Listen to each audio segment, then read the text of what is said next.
உரை படிக்கிறதற்கான அந்த நிகழ்வு நடைபெற்று வருகிறது. அதன் நேரலை காட்சிகளை தொடர்ந்து பார்க்கலாம். आइटम नंबर 1 माननीय वित्त मंत्री श्रीमती निर्मला सीतारमण जी।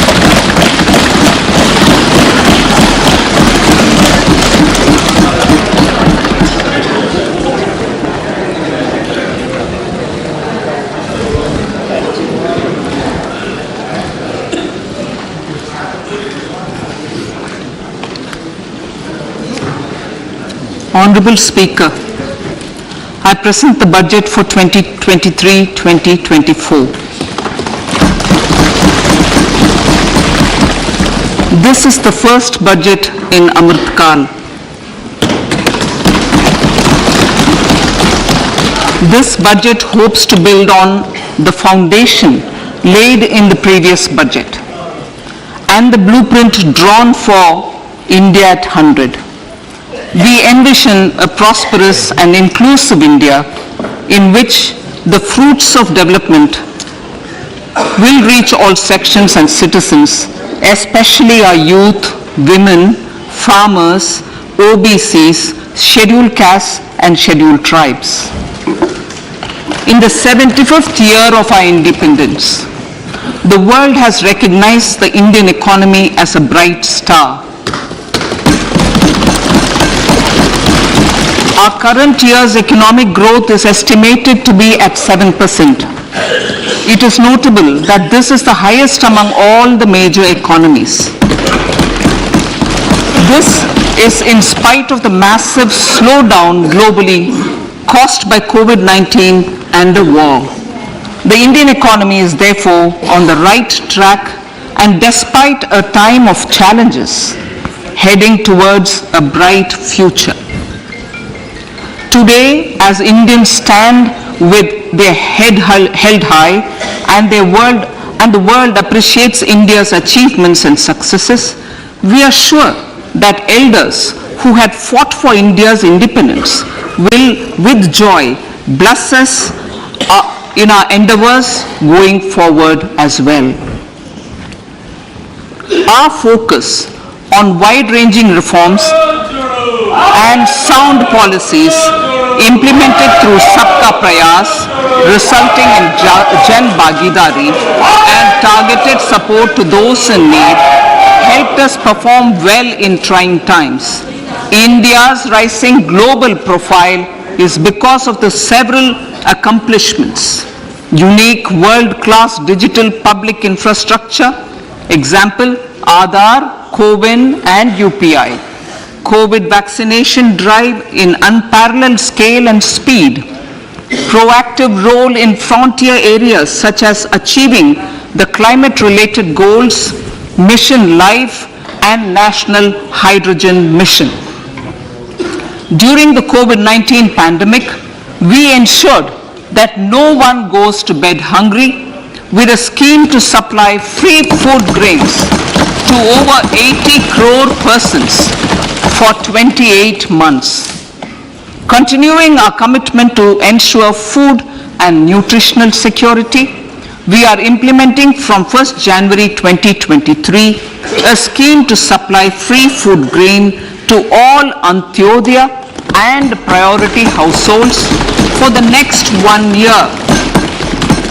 Under PM Garib Kalyan Anna Yojana, the entire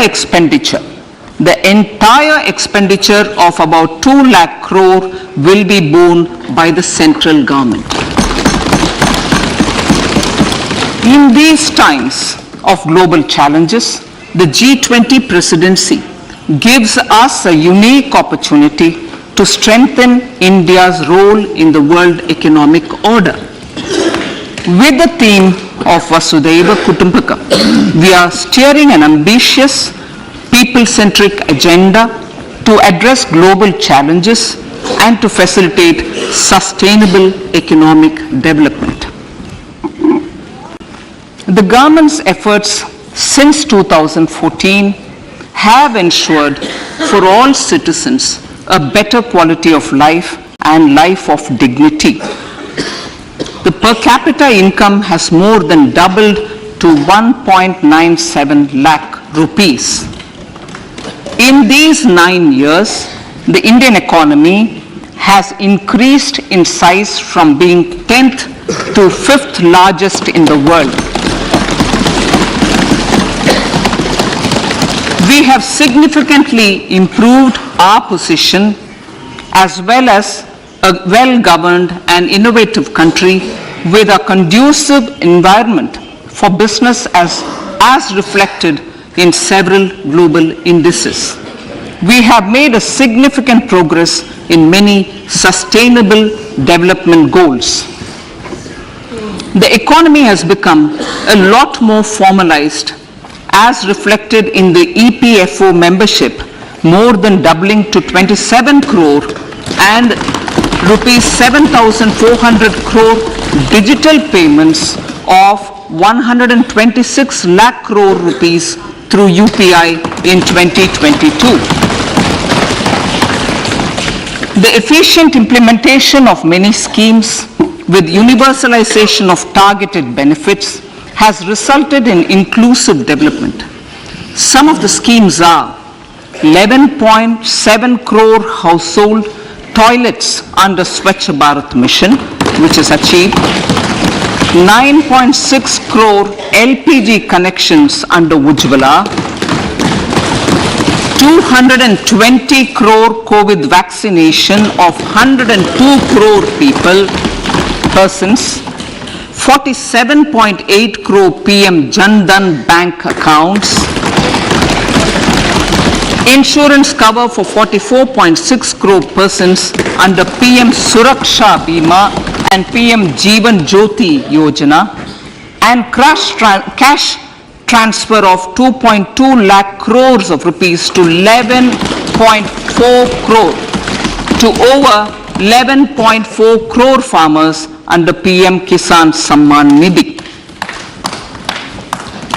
Our vision for the Amritkal includes technology-driven and knowledge-based economy with strong public finances and a robust financial sector.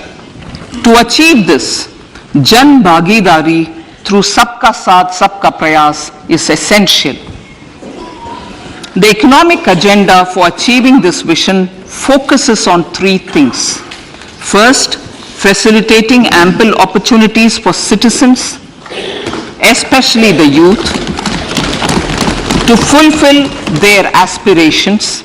Second, providing strong impetus to growth and job creation. And third, strengthening macroeconomic stability. To service these focus areas in our journey to India at 100, we believe that the following 4 opportunities can be transformative during Amritkal. Economic empowerment of women. Deen Dayal Antyodaya Yojana National Rural Livelihood Mission has achieved remarkable success by mobilizing rural women into 81 lakh self-help groups. We will enable these groups to reach the next stage of economic empowerment through formation of large producer enterprises or collectives, with each having several thousand members and managed professionally. They will be helped with raw materials supply and for better design, quality, branding and marketing of their products. Through supporting these policies, they will be enabled to scale up their operations to serve the large consumer markets, as has been the case with the several startups growing into unicorns. PM Vishwakarma Kaushal Samman, PM Vikas. For centuries, traditional artisans and craftspeople who work with their hands using tools have brought renown for India. They are generally referred to as Vishwakarma. The art and the handicraft created by them represents the true spirit of Atmanirbhar Bharat. For the first time, a package of assistance for them has been conceptualized. The new scheme will enable them to improve the quality, scale and reach of their products, integrating them with the MSME value chain. The components of this scheme will include not only financial support, but also access to advanced skill training, knowledge of modern digital techniques, and efficient green technologies, brand promotion, linkage with local and global markets, digital payments, and social security. This will greatly benefit the scheduled castes, scheduled tribes, OBCs, women, and people belonging to the weaker sections. Tourism. The country offers immense attraction for domestic as well as foreign tourists. There is a large potential to be tapped in tourism. The sector holds huge opportunities for jobs and entrepreneurship for youth in particular. Promotion of tourism will be taken up on mission mode with active participation of states, convergence of government programs, and public-private partnerships. Green growth. We are implementing many programs for green fuel, green energy, green farming, green mobility, green buildings, and green equipment, and policies for efficient use of energy across various economic sectors. These green growth efforts help in reducing carbon intensity of the economy and provides for large-scale green job opportunities.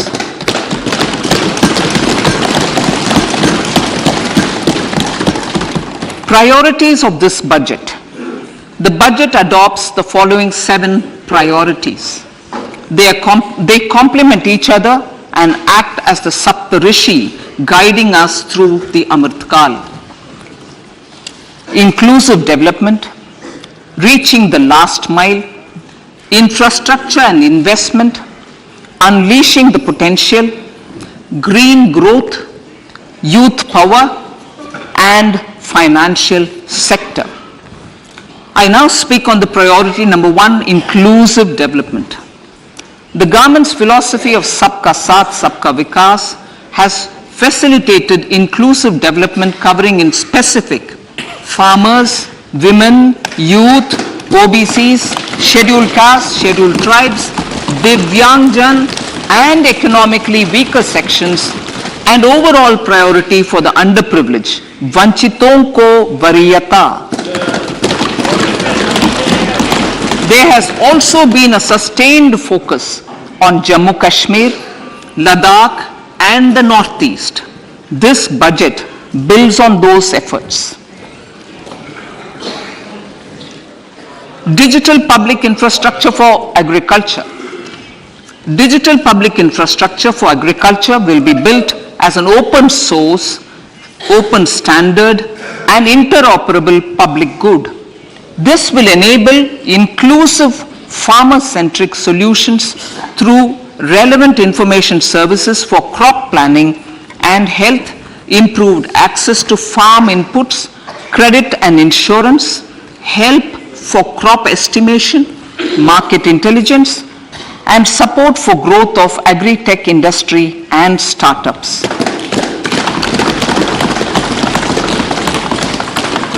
An agriculture accelerator fund. An agriculture accelerator fund will be set up to encourage agri-startups by young entrepreneurs in rural areas. The fund will aim at bringing innovative and affordable solutions for challenges faced by farmers. It will also bring in modern technologies to transform agricultural practices, increase productivity and profitability.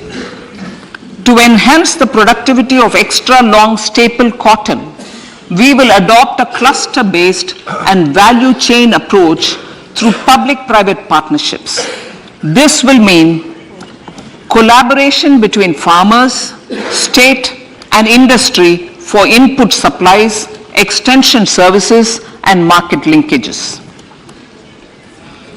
We will launch an Atmanirbhar Clean Plant program to boost availability of disease-free, quality planting material for high-value horticultural crops at an outlay of 2,200 crores. Global hub for millets, which are Sri Anna. India is the forefront.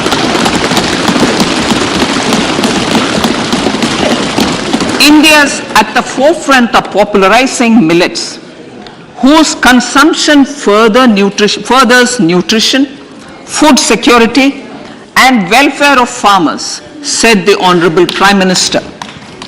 We are the largest producer and second largest exporter of Sri Anna in the world.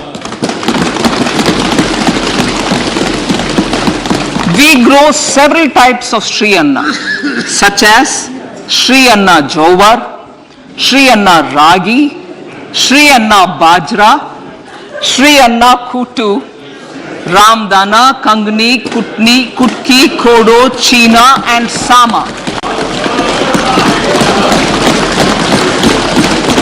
These have a number of health benefits and have been an integral part of our food for centuries. I acknowledge with pride the huge service done by small farmers in contributing to the health of fellow citizens by growing these Sri Anna. Now, to make India a global hub for Sri Anna, the Indian Institute of Millet Research, ideally Indian Institute of the Sri Anna Research, Hyderabad, will be supported as the center of excellence for sharing best practices, research, and technologies at the international level. The agricultural credit target will be increased to 20 lakh crores with focus on animal husbandry, dairy, and fisheries. We will launch a new sub-scheme of PM Matsya Sampada Yojana, which is an existing scheme, but we launch a new sub-scheme with targeted investment of 6,000 crores to further enable activities of fishermen, fish vendors, and micro and small entrepreneurs, improve value chain efficiencies, and expand the market. For farmers, especially small and marginal farmers and other marginalized sections, the government is promoting cooperative-based economic development model. A new Ministry of Cooperation was formed with a mandate to realize the vision of Sahakar Se Samriddhi. To realize this vision, the government has already initiated computerization of 63,000 primary agricultural credit societies with an investment of 2,516 crores. In consultation with all the stakeholders and the states, model bylaws for PACS were formulated, enabling them to become multi-purpose PACS. A national cooperative database is being prepared for countrywide mapping of cooperative societies. With this backdrop, we will implement a plan to set up massive decentralized storage capacity.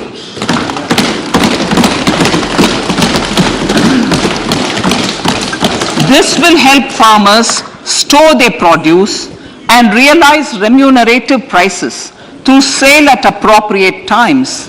The government will also facilitate setting up of a large number of multi-purpose cooperative societies, primary fishery societies, and dairy cooperative societies in uncovered panchayat and villages in the next 5 years.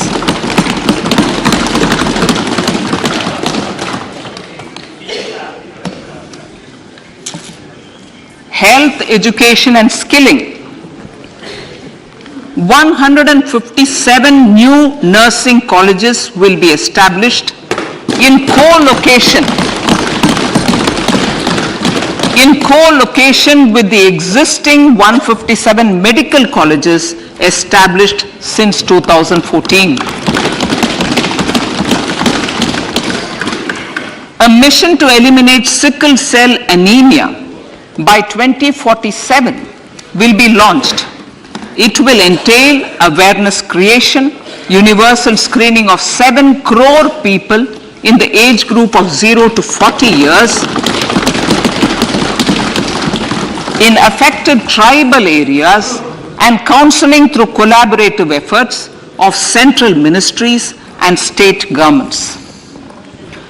Facilities in select ICMR labs, Indian Council for Medical Research Labs, will be made available for research by public and private medical college faculty and private sector R&D teams for encouraging collaborative research and innovation.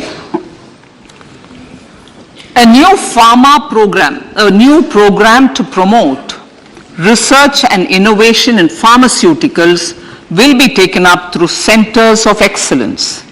We shall also encourage industry to invest in research and development in specific priority areas. Dedicated multidisciplinary courses for medical devices will be supported in existing institutions to ensure availability of skilled manpower for futuristic medical technologies, high-end manufacturing and research. Teachers training. Teachers training will be re-envisioned through innovative pedagogy, curriculum transaction, continuous professional development, dipstick surveys, and ICT implementation. The District Institute of Education and Training will be developed as vibrant institutes of excellence for this purpose.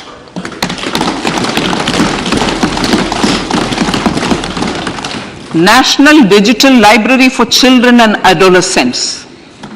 A National Digital Library for Children and Adolescents will be set up for facilitating availability of quality books across geographies, languages, genres, and levels, and device-agnostic accessibility.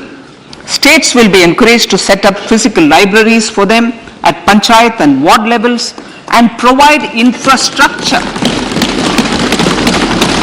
for accessing the national digital library resources.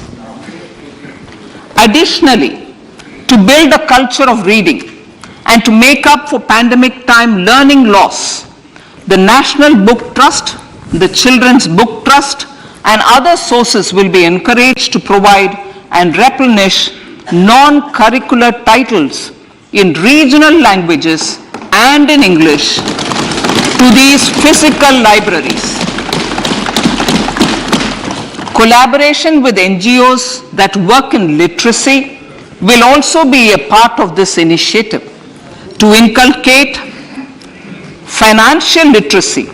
Financial sector regulators and organizations will be encouraged to provide age-appropriate reading material to these libraries.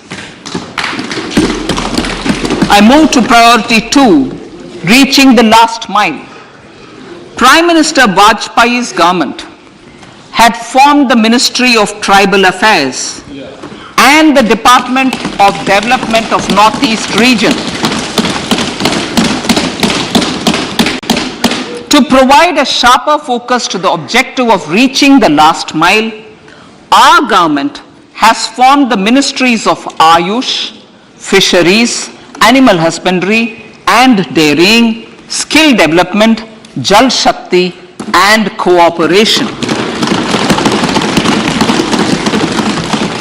Building on the success of the Aspirational Districts program, the government has recently launched the Aspirational Blocks program covering 500 blocks for saturation of essential government services across multiple domains such as health, nutrition, education, agriculture, water resources, financial inclusion, skill development, and basic infrastructure. Manya Speaker, Sir, Pradhan Mantri PBTG, which is primitive, vulnerable tribal groups development mission is being launched. To improve socio-economic conditions of the particularly vulnerable tribal groups, the PVTGs as we refer them to, Pradhan Mantri PVTG Development Mission will be launched. This will saturate PVTG families and habitations with basic facilities such as safe housing, clean drinking water and sanitation, improved access to education, health, nutrition, road and telecom connectivity, and sustainable livelihood opportunities. An amount of 15,000 crores will be made available to implement the mission in the next 3 years under the Development Action Plan for the Scheduled Tribes. Ekalavya Model Residential Schools. In the next 3 years, Center will recruit 38,800 teachers and support staff for the 740 Ekalavya Model Residential Schools, which is serving 3.5 lakh tribal students.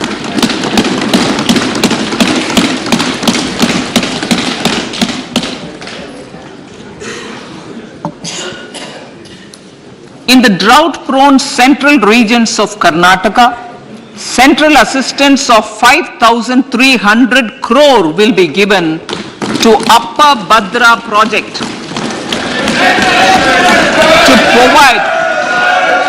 to provide sustainable micro irrigation and filling up of surface tanks for drinking water.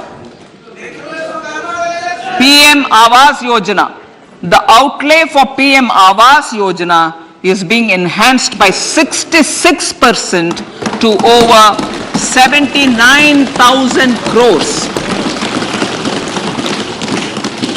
Bharat Shared Repository of Inscriptions will be set up in a digital epigraphy museum with digitization of 1 lakh ancient inscriptions in the first stage.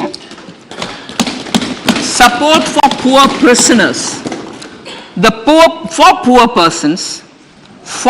persons who are in prisons and unable to afford the penalty or the bail amount, required financial support will be provided.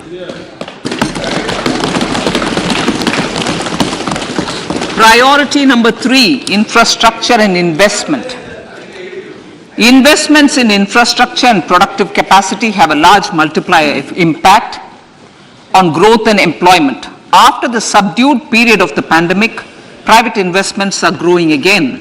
The budget takes the lead once again to ramp up the virtuous cycle of investment and job creation.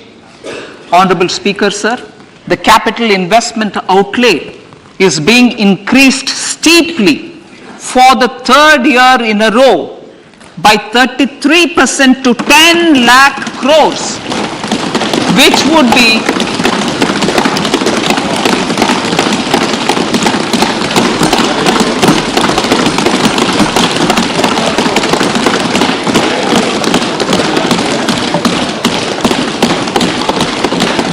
which would be 3.3% of GDP. This will almost be 3 times the outlay made in 2019-20.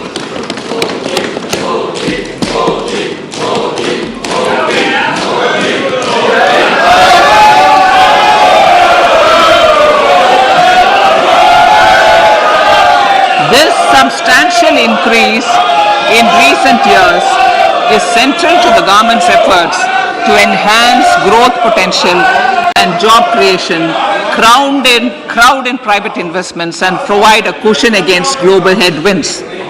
The direct capital investment by the center is complemented by the provision made for creation of capital assets through grants and aids to state. The effective capital expenditure of the center is budgeted at 13.7 lakh crore rupees, which will be 4.5% of GDP. Support to state governments for capital investment. I have decided to continue the 50-year interest-free loan to state governments for one more year to spur investment in infrastructure and to incentivize them for complementary policies actions with a significantly enhanced outlay of 1.3 lakh crores. The newly established Infrastructure Finance Secretariat will assist all stakeholders for more private investment in infrastructure, including railways, roads, urban infrastructure and power, which are predominantly depend on public resources. The harmonized master list of infrastructure will be reviewed by an expert committee for recommending the classification and financing framework suitable for Amartkal. A capital outlay, I'm talking about railways now, sir, Honorable Speaker, railways. A capital outlay of 2.40 lakh crores has been provided for the railways. This is the highest ever outlay this highest ever outlay is about 9 times the outlay made in 2013-14.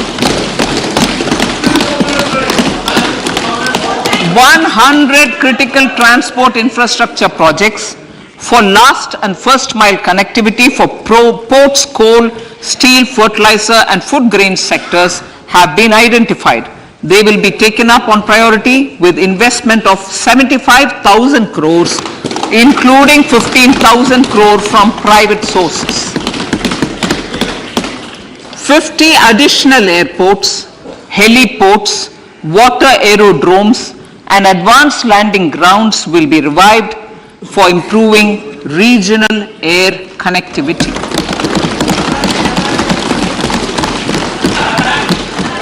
Sustainable cities for tomorrow.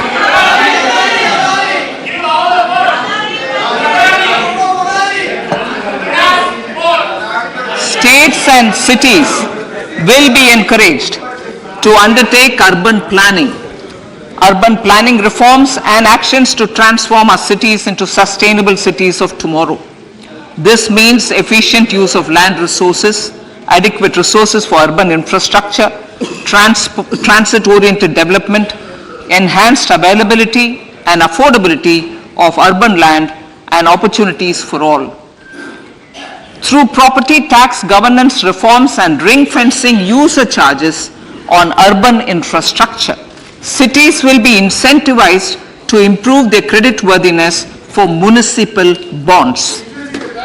Like the RIDF, an urban infrastructure development fund will be established through use of priority sector lending shortfall. This will be managed by the National Housing Bank and will be used by public agencies to create urban infrastructure in Tier 2 and Tier 3 cities. States will be encouraged to leverage resources from the grants of the 15th Finance Commission as well as existing schemes to adopt appropriate user charges while accessing the UIDF. We expect to make available 10,000 crore rupees per annum for this purpose. All cities and towns will be enabled for 100% mechanical desludging of septic tanks and sewers to transition from manhole to machine hole mode.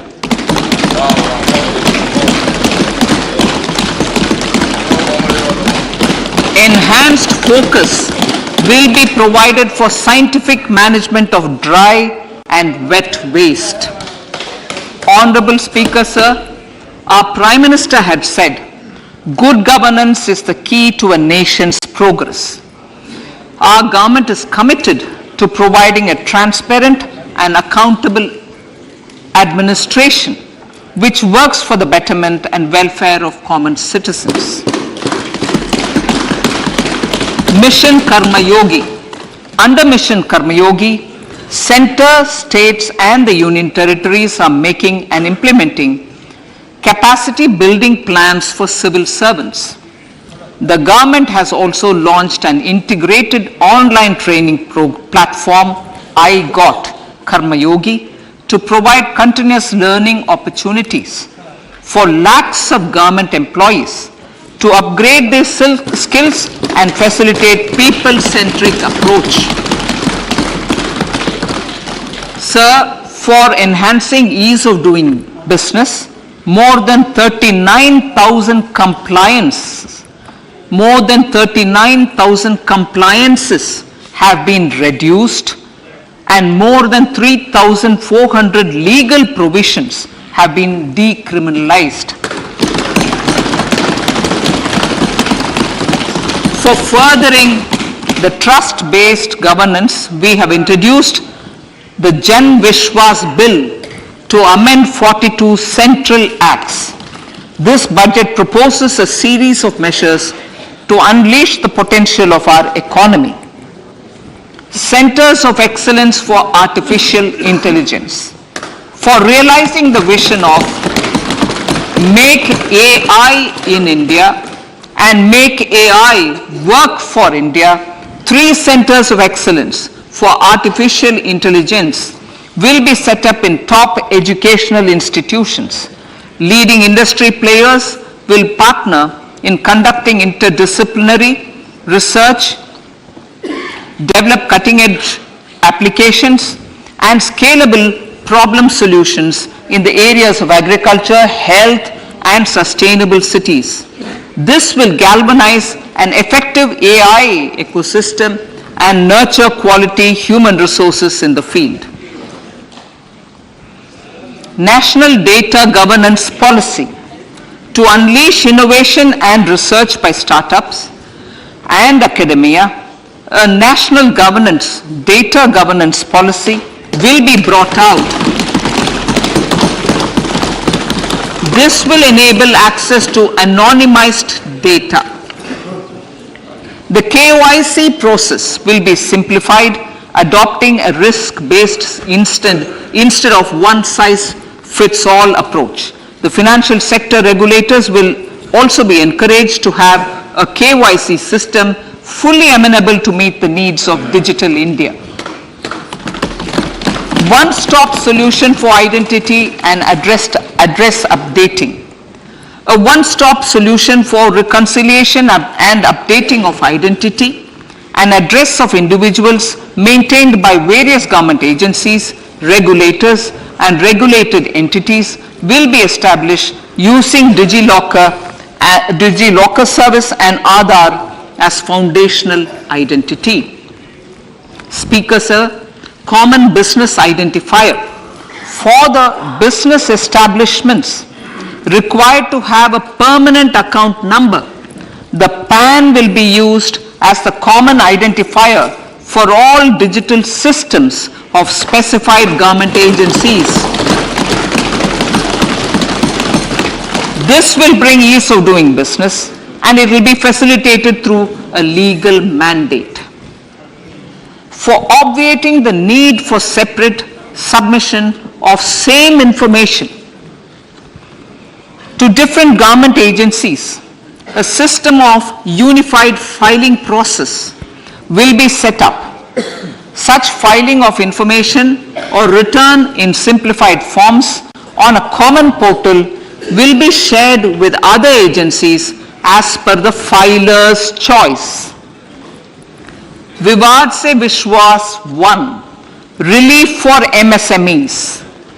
In cases of failure by MSMEs to execute contracts during the COVID period, 95% of the forfeited amount relating to the bid or performance security will be returned to them by government and government undertakings. This will provide relief to the MSMEs. Vivad Se Vishwas 2, settling contractual disputes.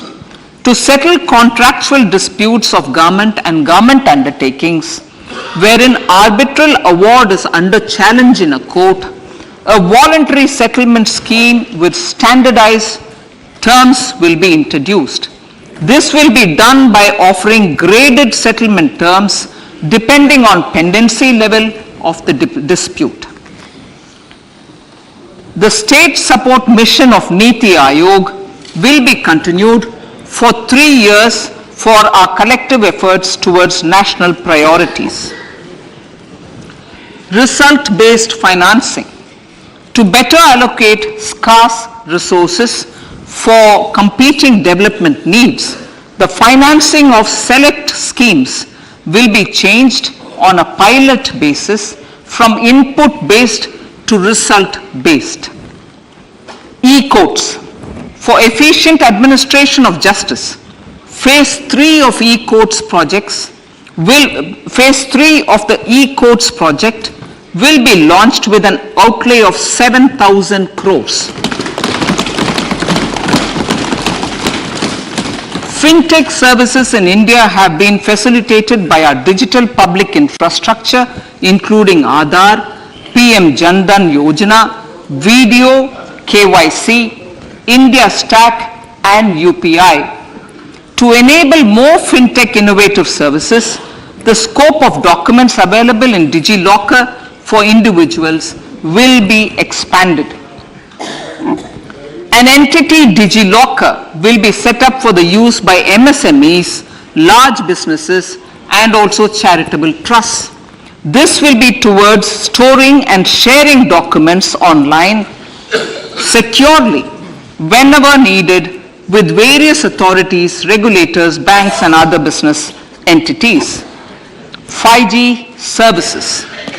100 labs for developing applications using 5G services will be set up in engineering institutions.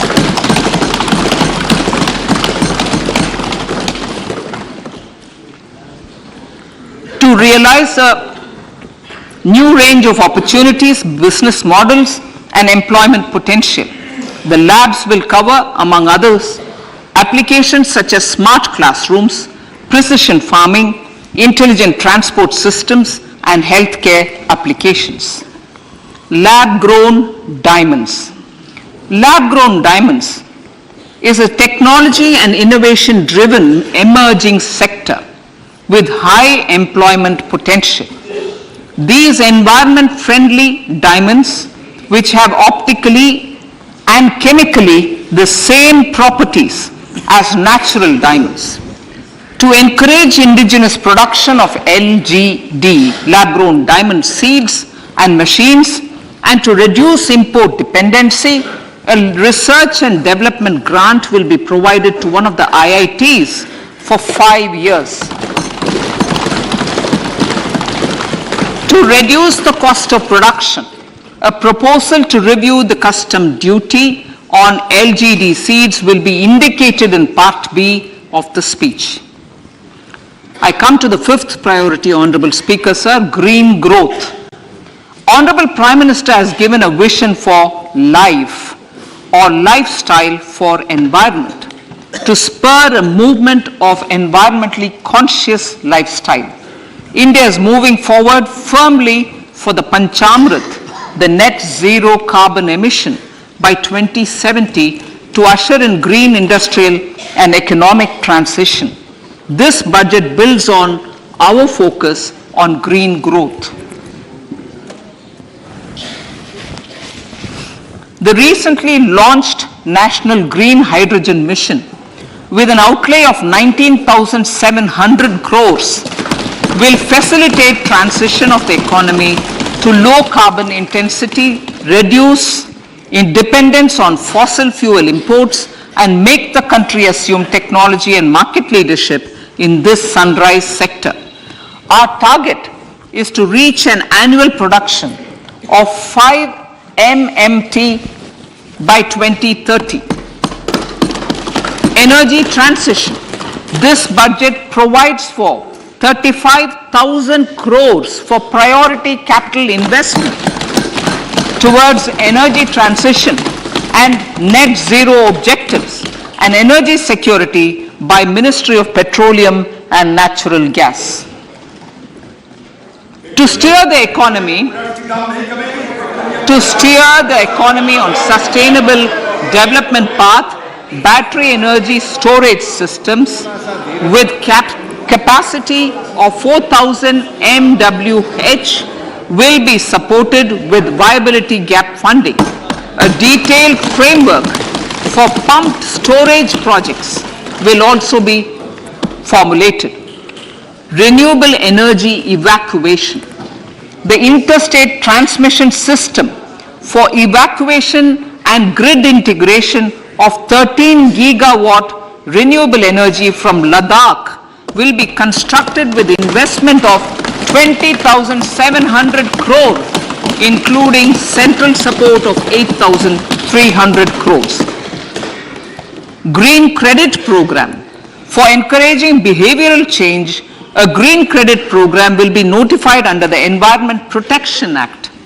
This will incentivize environmentally sustainable and responsive actions by companies, individuals, and local bodies, and help mobilize additional resources for such activities. PM Program for Restoration, Awareness, Nourishment, and Amelioration of Mother Earth, PM Pranam, will be launched to incentivize states and union territories to promote alternative fertilizers and balanced use of chemical fertilizers. Go Bardhan Scheme. 500 new waste to wealth plants under Go Bardhan, galvanizing organic bio-agro resources done. Go Bardhan scheme will be established for promoting circular economy. These will include 200 compressed biogas plants, including 75 plants in urban areas and 300 community or cluster-based plants at a total investment of 10,000 crores. I will refer to this in Part B also. In due course, a 5% CBG mandate will be introduced for all organizations marketing natural and biogas. For collection of biomass and distribution of biomanure, appropriate fiscal support will also be provided. Bharatiya Prakritik Kheti Bio Input Resource Centers. Over the next 3 years, we will facilitate 1 crore farmers to adopt natural farming. For this, Honorable Speaker, 10,000 bio input resource centers will be set up, creating a national level distributed micro fertilizer and pesticide manufacturing network. Mishti.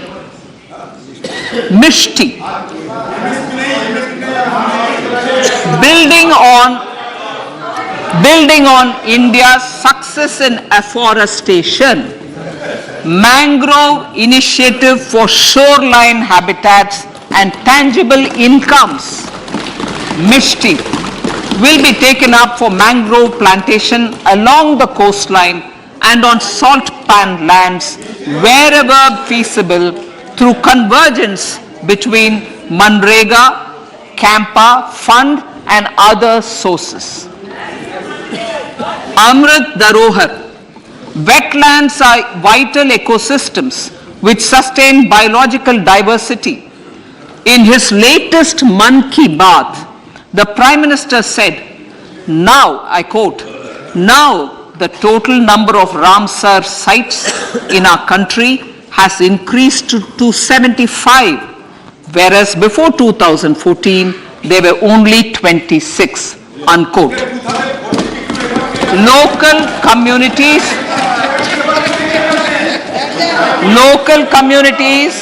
have always been at the forefront of conservation efforts.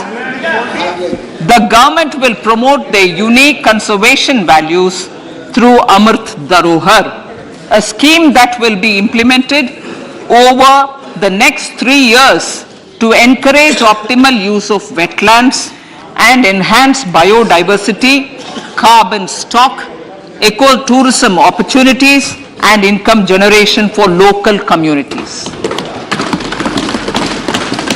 Coastal shipping. Coastal shipping will be promoted as the energy efficient and lower cost mode of transport, both for passengers and freight, through PPP mode with viability gap funding. Vehicle replacement. Vehicle replacement is an important continuing policy, replacing the old political,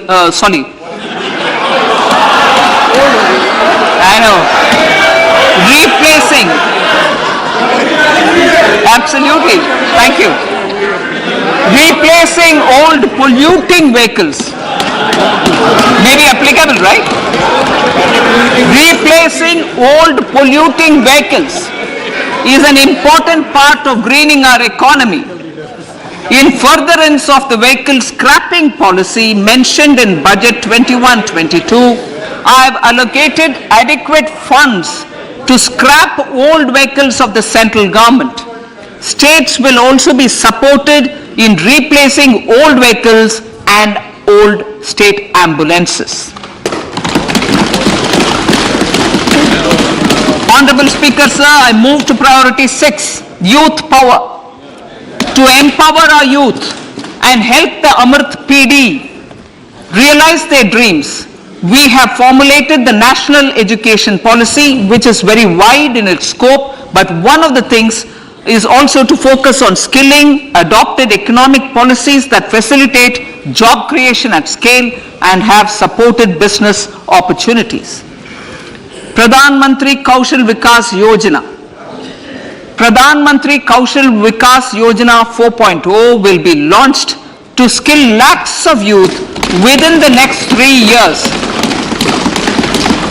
On-job training, industry partnership, and alignment of courses with needs of industry will be emphasized.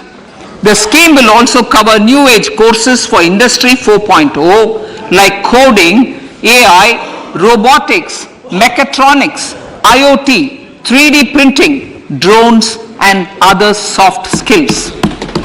To skill youth for international opportunities, 30 Skill India International Centers will be set up across different states.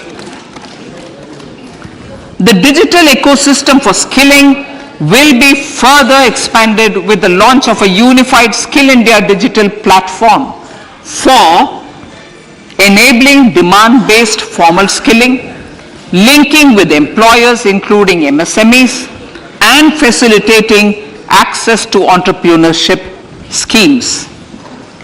To provide stipend support to 47 lakh youths in 3 years, direct benefit transfer under a pan-India national apprenticeship promotion scheme will be rolled out. Tourism. Honorable Speaker, sir, with an integrated and innovative approach, at least 50 destinations will be selected through challenge mode. In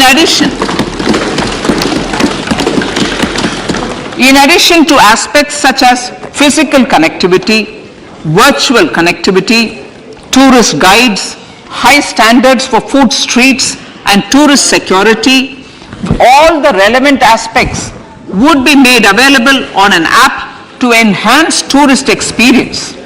Every destination would be developed as a complete package.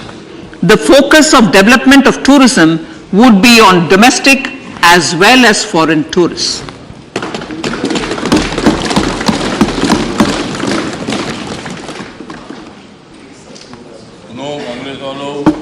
Sector-specific skilling and entrepreneurship development will be dovetailed to achieve the objectives of Dekho Apna Desh initiative. This was launched as an appeal by the Honorable Prime Minister to the middle class to prefer domestic tourism over international tourism. The integrated development of theme-based tourist circuits, the Swadesh Darshan scheme, was also launched. Under the Vibrant Villages program, tourism infrastructure and amenities will be facilitated in border villages. Unity Mall. States will be encouraged to set up a Unity Mall in their state capital or most prominent tourism center or the financial capital for promotion and sale of their one district, one product and GI products and other handicraft products, and for providing space for such products of all other states as well. Sir, priority number 7, financial sector. Our reforms in the financial sector and innovative use of technology have led to financial inclusion at scale, better and faster service delivery, ease of access to credit, and participation in financial markets. This budget proposes to further these measures. Credit guarantee for MSMEs. Last year, I proposed revamping of the credit guarantee scheme for the MSMEs. I am happy to announce that the revamped scheme will take effect from 1st April 2023 through infusion of 9,000 crores in the corpus.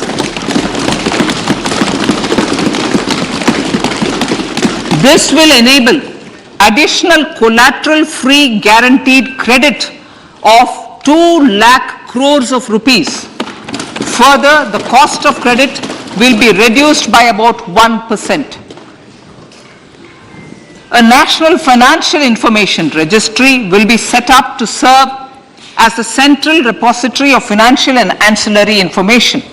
This will facilitate efficient flow of credit, promote financial inclusion, and foster financial stability. A new legislative framework will govern this credit public infrastructure and will be designed in consultation with the RBI. To meet the needs of Amritkal and to facilitate optimum regulation in the financial sector, public consultation, as necessary and feasible, will be brought to the process of regulation making and issuing subsidiary directions.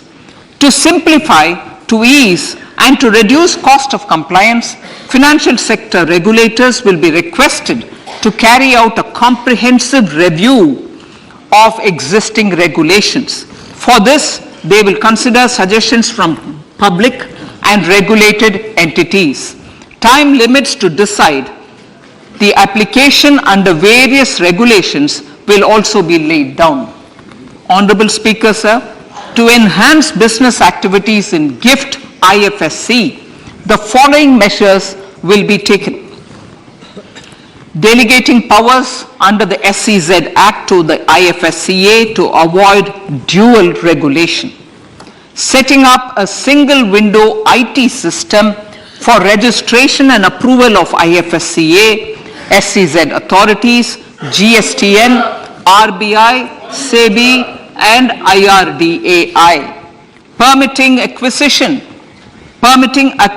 financing by IFSC banking units of foreign banks. Establishing a subsidiary of Exim Bank for trade refinancing. Amending IFSCA Act for statutory provisions for arbitration, ancillary services, and avoiding dual regulation under the SEZ Act, and recognizing offshore derivative instruments as valid contracts. Honorable Speaker, sir, data embassy. For countries looking for digital continuity solutions, we will facilitate setting up of their data embassies in GIFT IFSC.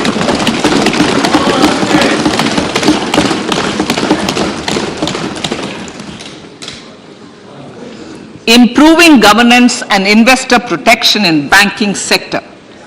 To improve bank governance and enhance investors' protection, certain amendments to the Banking Regulation Act, the Banking Companies Act, and the Reserve Bank of India Act are being proposed. Capacity building in securities market. Honorable Speaker, sir, to build capacity of functionaries and professionals in the securities market, SEBI will be empowered to develop, regulate, maintain, and enforce norms and standards for education in the National Institute of Securities Markets and to recognize award of degrees, diplomas, and certificates.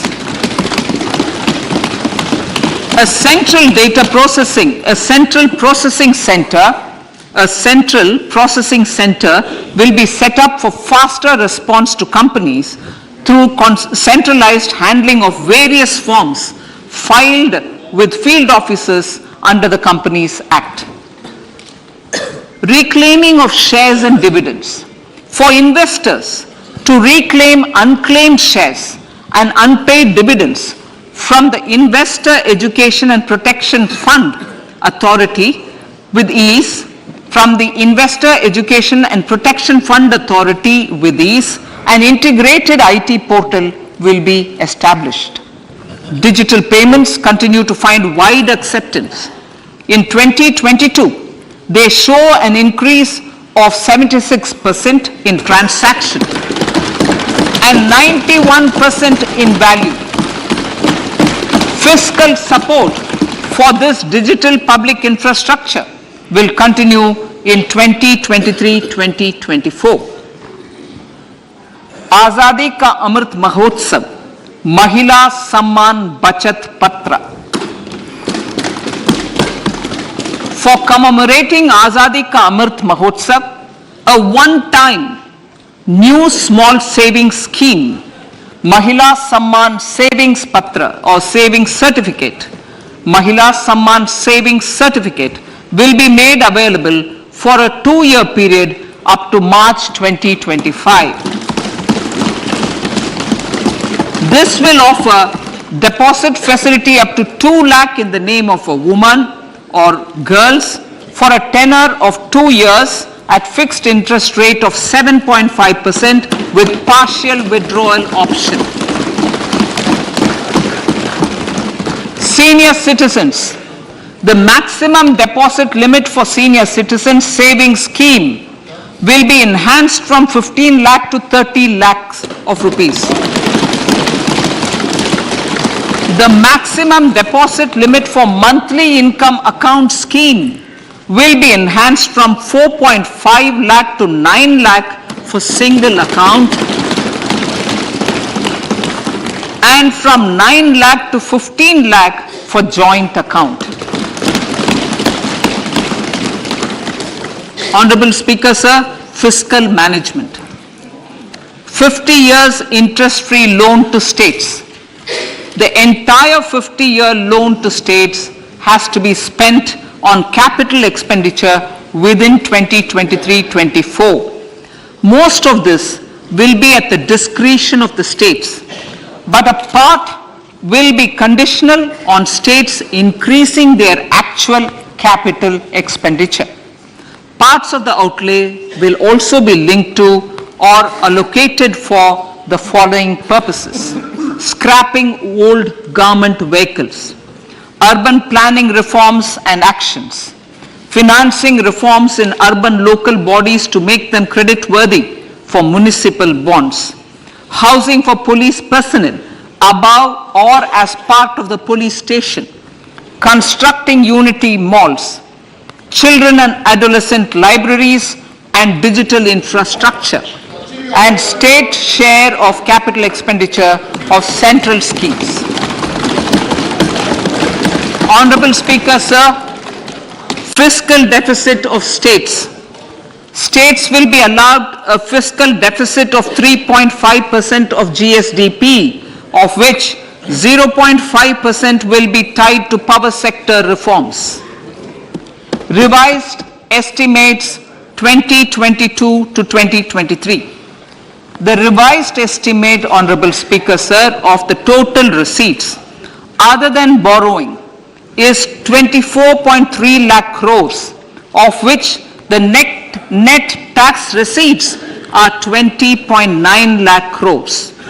The revised estimate of the total expenditure is 41.9 lakh crores of rupees, of which the capital expenditure is about 7.3 lakh crores.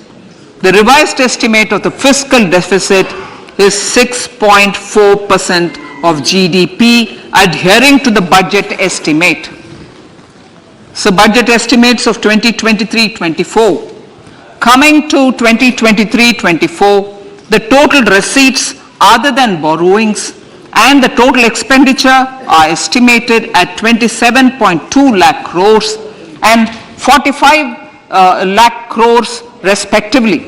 The net tax receipts are estimated at 23.3 lakh crores. The fiscal deficit is estimated to be 5.9% of the GDP.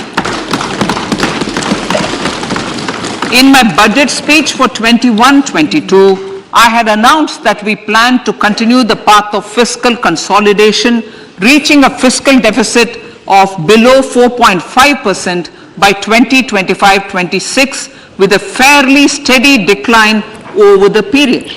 We have adhered to this path, and I reiterate my intention to bring the fiscal deficit below 4.5% of GDP by 2025-26. To finance the fiscal deficit in 2023-24, the net market borrowings from dated securities are estimated at 11.8 lakh crores. The balance financing is expected to come from small savings and other sources. The gross market borrowings are estimated at 15.43 lakh crores of rupees. Honorable Speaker, sir, I now move to Part B.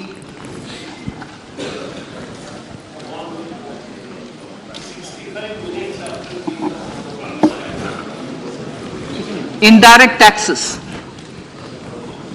My indirect tax proposals will aim to promote exports, boost domestic manufacturing, enhance domestic value addition, encourage green energy and mobility.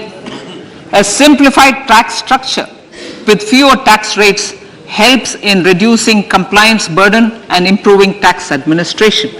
I propose to reduce the number of basic customs duty rates on goods other than textiles and agriculture from 21 to 13.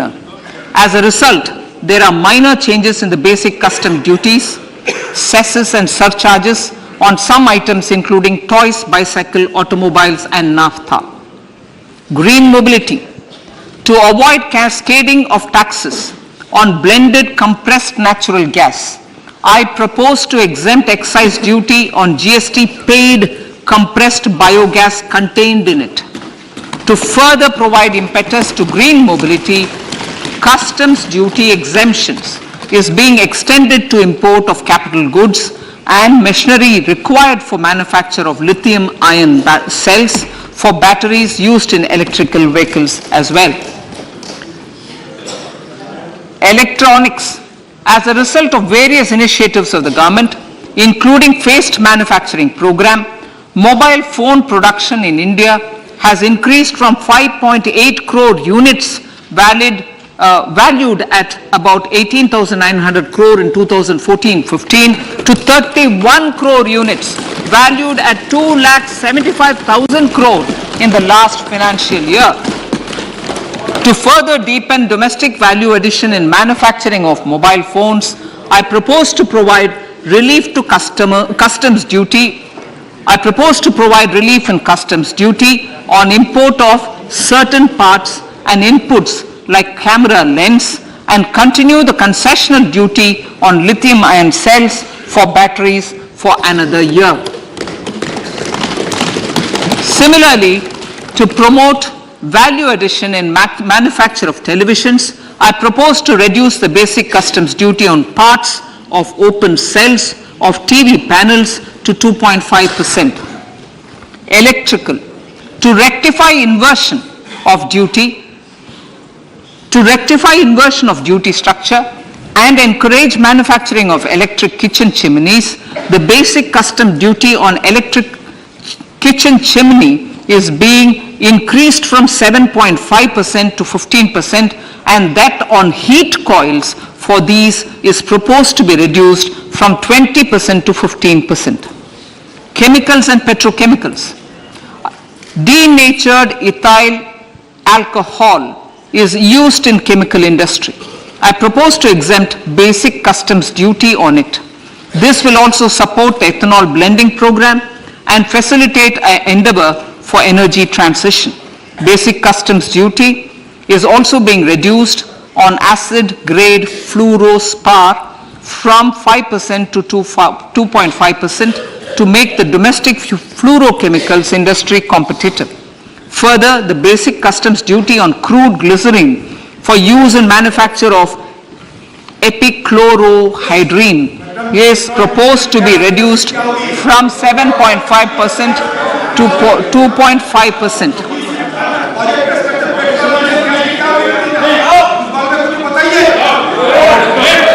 Marine products.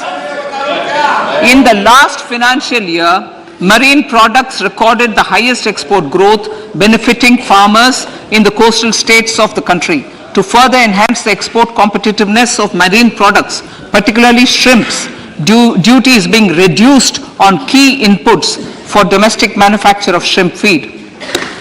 India is a global leader, as I said in Part A, in cutting and polishing of natural diamonds, contributing about 3/4 of the global turnover by value. With the depletion of deposits of natural diamonds, the industry is moving towards lab-grown diamonds, and it holds huge promise. To seize this opportunity, I propose to reduce the basic customs duty on seeds used in their manufacture. Customs duties on dore or dore and bars of gold and platinum were increased earlier this fiscal. I propose to increase the duties on articles made therefrom to enhance the duty differential. I also propose to increase the import duty on silver doors, bars and articles to align them with that on gold and platinum. To facilitate availability of raw materials for the steel sector, exemptions from basic custom duty on raw materials for manufacture of CRGO steel, ferrous scrap and nickel cathode is being continued. Similarly, the concessional BCD of 2.5% on copper scrap is also being continued to ensure the availability of raw materials for secondary copper producers who are mainly in the MSME sectors. Compounded rubber. The basic custom duty rate on compounded rubber is being increased from 10% to 25% or 30 kg, whichever is lower, at par with that of natural rubber other than latex, to curb circumvention of duty. Cigarettes. National calamity contingent duty on specified cigarettes was last revised 3 years ago. This is proposed to be revised upwards by about 16%. Direct taxes. I now come to my direct tax proposals. Honorable Speaker, these proposals aim to maintain continuity and stability of taxation, further simplify and rationalize various provisions to reduce the compliance burden, promote the entrepreneurial spirit, and provide tax relief to citizens. It has been constant endeavor of the Income Tax Department to improve taxpayer services by making compliance easy and smooth. Our taxpayers portal received a maximum of 72 lakh returns in a day, processed more than 6.5 crore returns this year.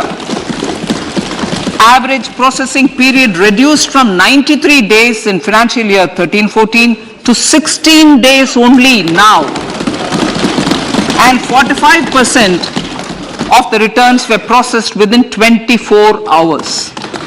We intend to further improve this, roll out the next generation common IT return form for taxpayer convenience, and also plan to strengthen the grievance redressal mechanism. MSMEs and professionals. MSMEs are growth engines of our economy. Micro enterprises with turnover up to 2 crore of rupees and certain professionals with turnover of up to 50 lakh rupees can avail the benefit of presumptive taxation. I propose to provide enhanced limits of 3 crore and 75 lakh respectively to the taxpayers whose cash receipts are no more than 5%, whose cash receipts are no more than 5%. Moreover, to support MSMEs in timely receipt of payments, I propose to allow deduction for expenditure incurred on payments made to them only when payment is actually made. Cooperation. Cooperation is a value to be cherished. In realizing our Prime Minister's goal for Sehkar Se Samriddhi and his resolve to connect the spirit of cooperation with the spirit of Amrit Kal, in addition to the measures proposed in Part A, I have a slew of proposals for the cooperation sector. First, new cooperatives that commence manufacturing activities till 2024 31st March shall get the benefit of a lower tax rate of 15% as is presently available to new manufacturing companies. Secondly, I propose to provide an opportunity to sugar cooperatives to claim payments made to sugarcane farmers for the period prior to the assessment year 2016-17 as expenditure. This is expected to provide them a relief of almost 10,000 crores. Thirdly, I am providing a higher limit of 2 lakh per member for cash deposits to loans in cash by primary agricultural cooperative societies and primary cooperative agriculture and rural development banks. I repeat that. Thirdly, I am providing a higher limit of 2 lakh per member for cash deposits to and loans in cash by primary agricultural cooperative societies and primary cooperative agricultural and rural development banks. Similarly, a higher limit of 3 crore for TDS on cash withdrawal is being provided to cooperative societies. Startups.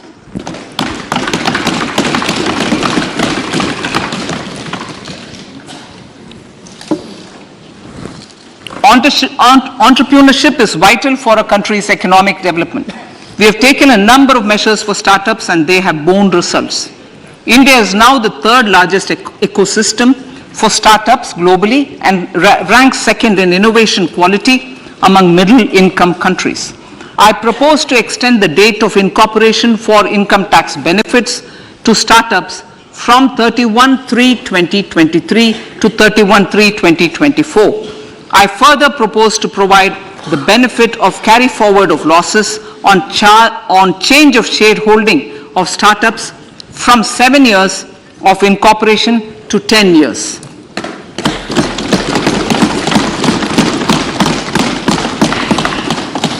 To reduce the pendency of appeals at commissioner level, I propose to deploy about 100 joint commissioners for disposal of small appeals. We shall also be more selective in taking up cases for scrutiny of returns already received this year. Better targeting of tax concessions. For better targeting of tax concessions and exemptions, I propose to cap deduction from capital gains on investment in residential house under Section 54 and Section 54F to 10 crores. Another proposal with similar intent is to limit income tax exemption from proceeds of insurance policies with very high value. Rationalization. Honorable Speaker, sir, there are a number of proposals relating to rationalization and simplification. Income of authorities, boards, and commissions set up by statutes of union or state for the purpose of housing, development of cities, towns, and villages, and regulating and developing an activity or matter is proposed to be exempted from income tax. Other major measures in this direction are removing the minimum threshold of 10,000 for TDS and clarifying taxability relating to online gaming, not treating conversion of gold into electronic gold receipts and vice versa as capital gains, reducing the TDS rate from 30% to 20% on taxable portion of EPF withdrawals in non-PAN cases and taxation on income for market-linked debentures.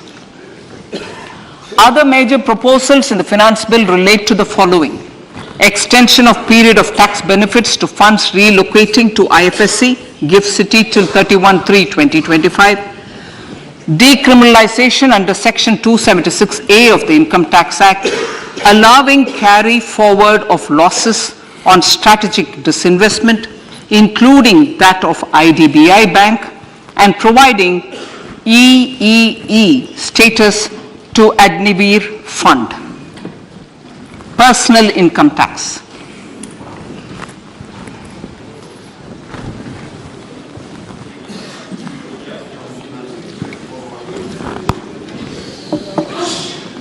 Now I come to what everyone is waiting for. Personal income tax. I have 5 major announcements to make in this regard. These primarily benefit our hard-working middle class. The first one concerns rebate. Currently, those with income up to 5 lakh do not pay any income tax in both old and new regimes. I propose to increase the rebate limit to 7 lakhs in the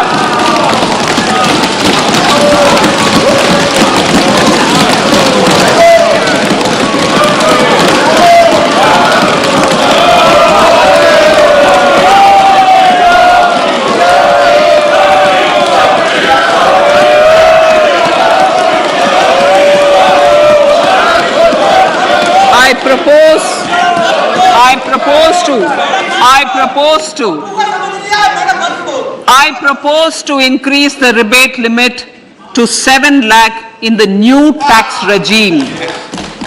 Thus, persons in the new tax regime with income up to 7 lakhs will not have to pay any tax at all.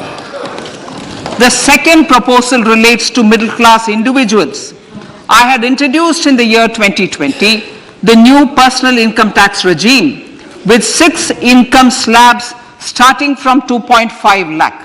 I propose to change the tax structure in this regime by reducing the number of slabs to 5 and increasing the tax exemption limit to 3 lakhs. The new tax rates are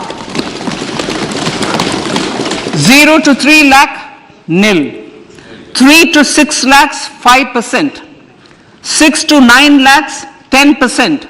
9 to 12 lakh, 15%. 12 to 15 lakhs, 20%. And above 15 lakhs, 30%. This will provide major relief to all taxpayers in the new regime. An individual with an annual income of 9 lakhs will be required to pay only 45,000 rupees. This is only 5% of his or her income. It is a reduction of 25% on what he or she is required to pay now.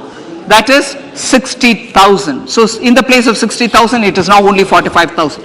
Similarly, an individual with an income of 15 lakh rupees would be required to pay only 1.5 lakh or 10% of his income or her income, a reduction of 20% from the existing liability of 1,87,500 rupees.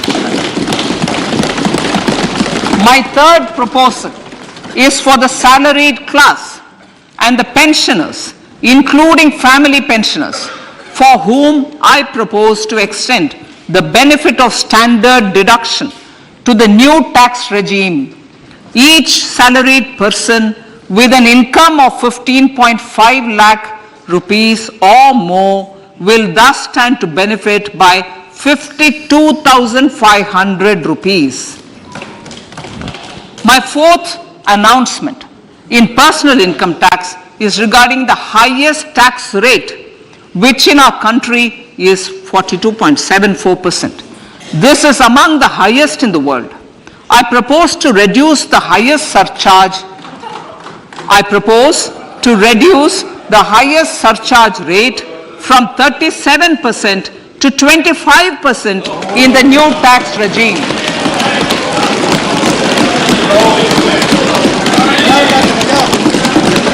This would result in reduction of the maximum rate. This would result in the reduction of the maximum tax rate to 39%. Lastly, the limit of 3 lakh rupees for tax exemption on leave encashment on retirement of non-government salaried employees was last fixed in the year 2002, when the highest basic pay in the government was only 30,000 rupees per month. In line with the increase in the government salaries, I am proposing to increase this limit to 25 lakh rupees.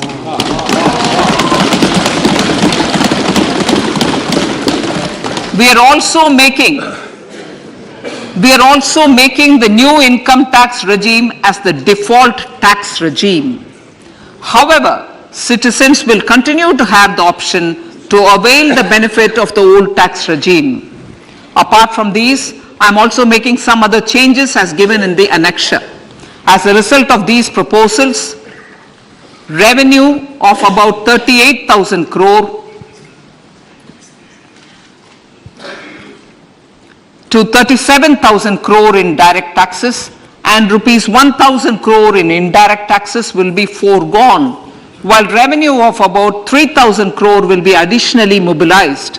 Thus, the total revenue foregone is about 35,000 crores annually. Honorable Speaker, sir, with these words, I commend the budget to this August House.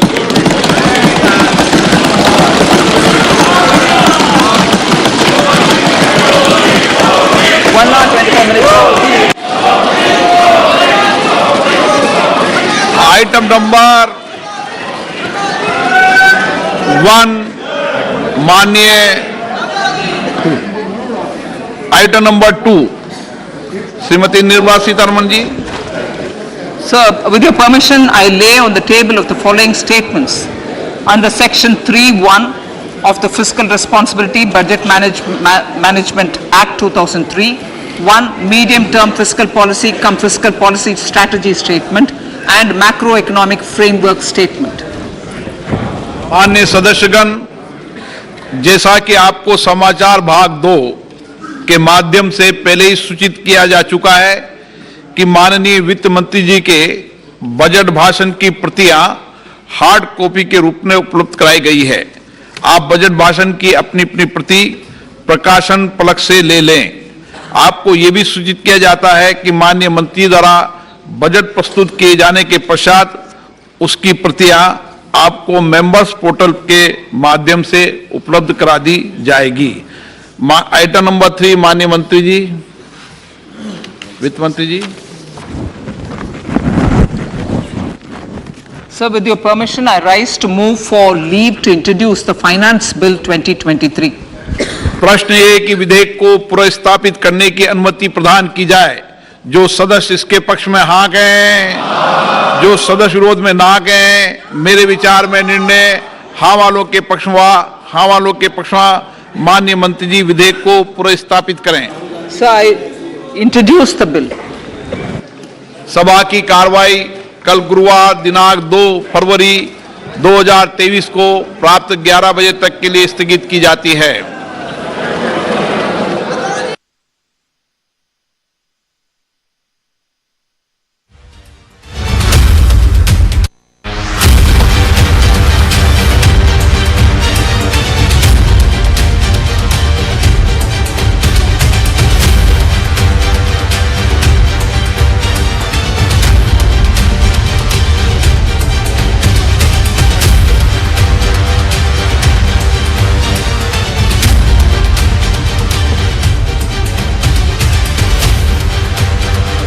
மத்திய budget ஆனது வாசிக்கப்பட்டிருக்கிறது. மத்திய நிதியமைச்சர் நிர்மலா சீதாராமன் வாசித்திருக்கிறார்.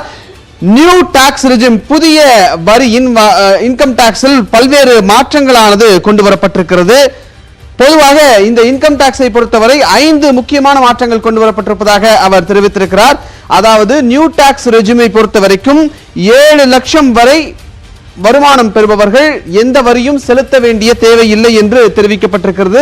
ஏற்கனவே new tax regime and old tax regime இரண்டிலுமே 5 லட்சம் ரூபாய் வரை வருமானம் பெறுபவர்கள் எந்த வரியும் செலுத்த வேண்டியது இல்லை என்ற ஒரு நிலை ஏற்கனவே இருந்த சூழ்நிலையில் தற்போதைய அறிவிப்பின்படி இந்த நியூ டாக்ஸ் ரெஜிம் புதிய வருமான வரி முறையில் 7 லட்சம் வரை வருமானம் பெறுபவர்கள் எந்த வரியும் செலுத்த வேண்டியதில்லை என்று தெரிவிக்கப்பட்டிருக்கிறது. அது மட்டுமல்லாது இந்த நியூ டாக்ஸ் ரெஜிமில் பல்வேறு மாற்றங்கள், ஸ்லாபில் பல மாற்றங்களை கொண்டு வந்திருக்கிறார்கள். ஏற்கனவே 6 வகையான ஸ்லாப்ஸ், அதாவது 5%, 10%, 15% என்று 6 விதமான இன்கம் டாக்ஸ் ஸ்லாப் இருந்த இடத்தில் அதை 5ஆக குறைத்திருக்கிறார்கள்.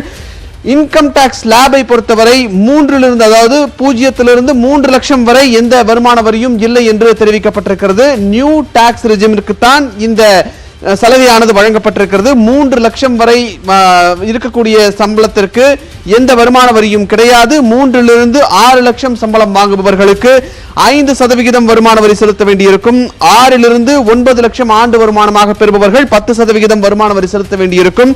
9 10% என்பது 9 10 லட்சம் வாங்குபவர்களுக்கு 15% வருமான வரியும், 12 15 லட்சம் ஆண்டு வருமானம் பெறுபவர்கள் 20% வருமான வரியும் செலுத்த வேண்டியிருப்பதாக தெரிவிக்கப்பட்டிருக்கிறது. 15 லட்சத்திற்கு மேல் இருப்பவர்கள் 30% வருமான வரி செலுத்த வேண்டும் என்று தெரிவிக்கப்பட்டிருக்கிறது. இது குறிப்பாக நியூ டாக்ஸ் ரெஜிம், புதிய வருமான வரி கணக்கின்படியாக செய்யக்கூடிய நியூ டாக்ஸ் ரெஜிமில் வரி செலுத்துபவர்களுக்கு மட்டுமே. Old tax regime, new tax regime இந்த இரண்டிற்கும் ஒரு முக்கியமான வித்தியாசம் இருக்கிறது. 80C 80D போன்ற பல்வேறு வருமான வரி சலுகைகளை ஓல்ட் டாக்ஸ் ரெஜிமில் நாம் பயன்படுத்திக் கொள்ள முடியும். நியூ டாக்ஸ் ரெஜிமில் அது கிடையாது.